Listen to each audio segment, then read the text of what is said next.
அனைத்து ஊடகங்களுக்கும் பத்திரிகைகளுக்கும் காலை வணக்கம். இன்றைய தினம் மத்திய அமைச்சர் மதிப்புக்கும் மரியாதைக்கும் உரிய பியூஷ் கோயல் அவர்கள் எங்கள் இல்லத்திற்கு வந்து வருகின்றது எங்களுக்கெல்லாம் மிக்க மகிழ்ச்சி தருகிறது. அவரோடு பாரதிய ஜனதா கட்சி சேர்ந்த அமைச்சர் சகோதரர் முருகன் அவர்களும் மற்றும் பாரதிய ஜனதா கட்சியுடைய மாநில தலைவர் மரியாதைக்குரிய நயினா நாகேந்திரன் எம்எல்ஏ அவர்களும் அவரோடு மாநில பாரதிய ஜனதா பொறுப்பாளர்கள் மற்ற தலைவர்கள் அதிமுகவினுடைய என்னுடைய தலைமை நிர்வாகிகள் அனைவரும் எங்கள் இல்லத்திற்கு வந்து அறிவித்திருக்கின்றார்கள்.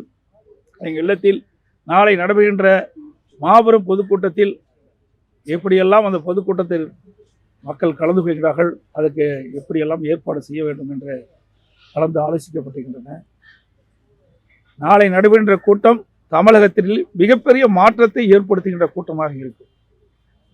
சுமார் 5 லட்சம் பேர் அந்த பொதுக்கூட்டத்திலே கலந்து கொள்கிறார் என்பதை மகிழ்ச்சியுடன் இந்த நேரத்தில் தெரிவித்துக் கொள்கின்றேன். இந்த தொடக்கம் எங்களுடைய கூட்டணியுடைய வெற்றிக்கு அச்சாணியாக அமையும். இன்றைக்கு தமிழகத்தில் சட்ட ஒழுங்கு அடியோடு சீர்கெட்டு விட்டது. இன்றைக்கு சிறுமிகளுக்கு பொதுமக்களுக்கு பெண்களுக்கும் பாதுகாப்பு இல்லாத ஒரு சூழ்நிலை. இந்த அரசாங்கம் எல்லா துறைகளிலும் தோல்வியை கண்டுவிட்டது. எல்லா துறைகளிலும் ஊழல் நிறைந்து இருக்கின்றன.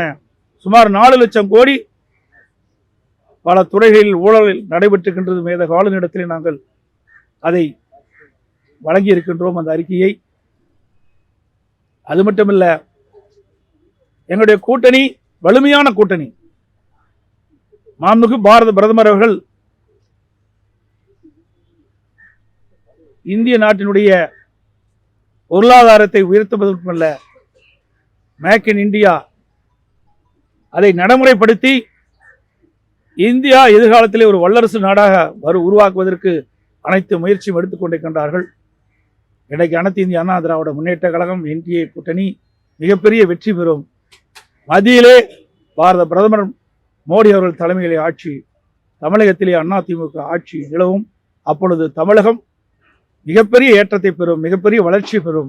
இதுநாள் வரை இல்லாத ஒரு வளர்ச்சியை இந்த தேர்தல் மூலமாக வெற்றி பெற்று மக்களுக்கு வழங்கும் என்பதை இந்த நேரத்திலே தெரிவித்துக் கொள்கின்றேன்.